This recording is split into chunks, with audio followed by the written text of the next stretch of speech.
Hi class, good evening. For this video, I'm gonna show you kung paano yung tabulation ng results after you conducted the study. For example, tapos na kayong mag-conduct ng survey for at least 100 students or employees or persons or whatever respondents you have. So, itatabulate nyo yung results sa Excel para makita nyo yung mean, parity test, correlation, and one-way ANOVA. You can you can do all this in Excel 2013 and Excel 2016. So as much as possible, please have those applications in your computer or have a computer have that has those applications. Anyway, so for example, in this study, yung title ng study is the relationship of work engagement and job satisfaction of Philippine Women's College of Davao employees. So, variables dito is the work engagement and job satisfaction. Now, for this example, I want to uh, emphasize na yung study is may dalawang variable, which is two continuous variable. Remember, continuous variable is measured by the use of numbers. Well, for job satisfaction, for work engagement, we're going to measure that variable in numbers. For this one, it's like on scale. For job satisfaction, it's the same way we're going to measure it is 5 to 1 approach. So after you conducted the study, you have to open a file in Excel and you have to manually input yung answers nila. For this one, I start with respondent 1 for column A.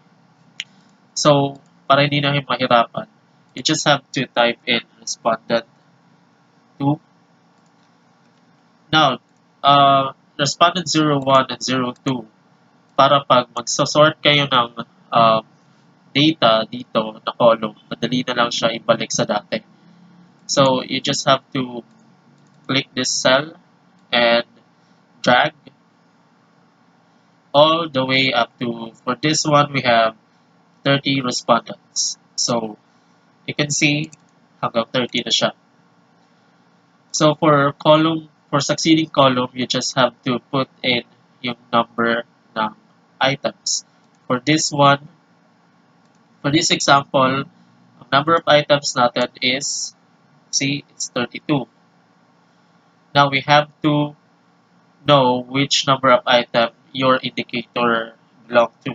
Kasi dito natin gagamitin yung item inventory. For item 1 to 6, it's under vigor. For item 7 to 11, it's under dedication, so on and so forth. Now, we're going to do that para i-measure natin kung ano yung exact mean. For mean, ibig sabihin nun, mean is statistical term for average in statistics. So, ganun lang. So, we have to know yung exact average or mean for every indicators on your first variable. For this one, you just have to put in Q. Let's say Q1, Q2. This it's for Vigor, it's Q question 1 to 6. So the same way we did with our respondents, we just have to drag this one. So you can see my number dyan, up all the way up to 6. Okay. So if you want to adjust the column width, just have to highlight all the columns and adjust, drag this one, and that's it. Okay.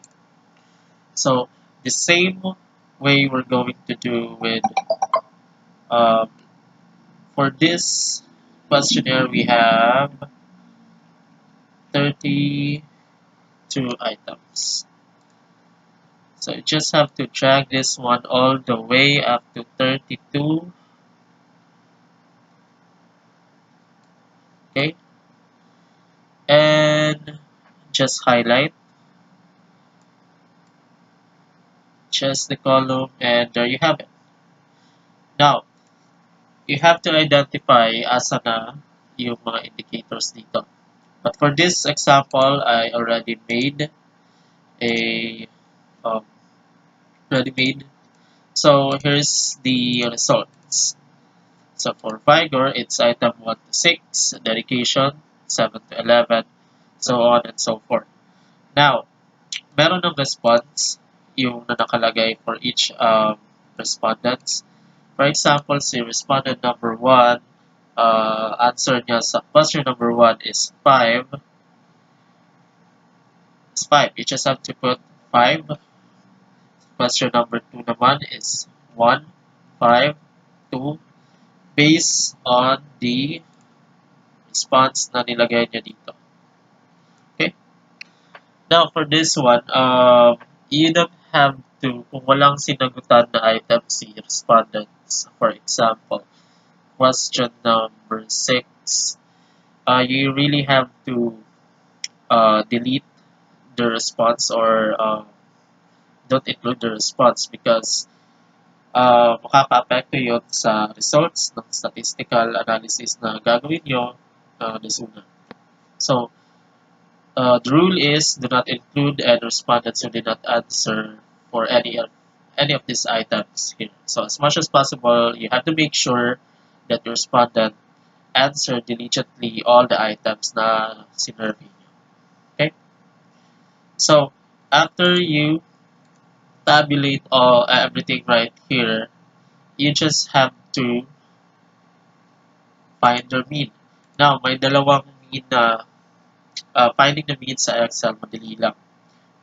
There is always a formula for that one. So for this one, as I have said earlier, we have to know the exact mean for each indicator and also the overall mean for each variable. This is the variable, this is, or these are the indicators. Okay. For example, let's copy this responses.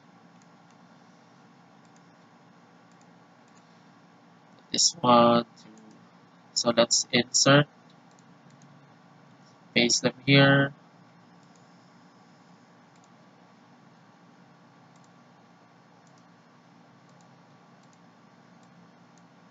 So may dalawang mean na kukunin dito. Mean for the indicators, mean for every respondent, and mean for every item.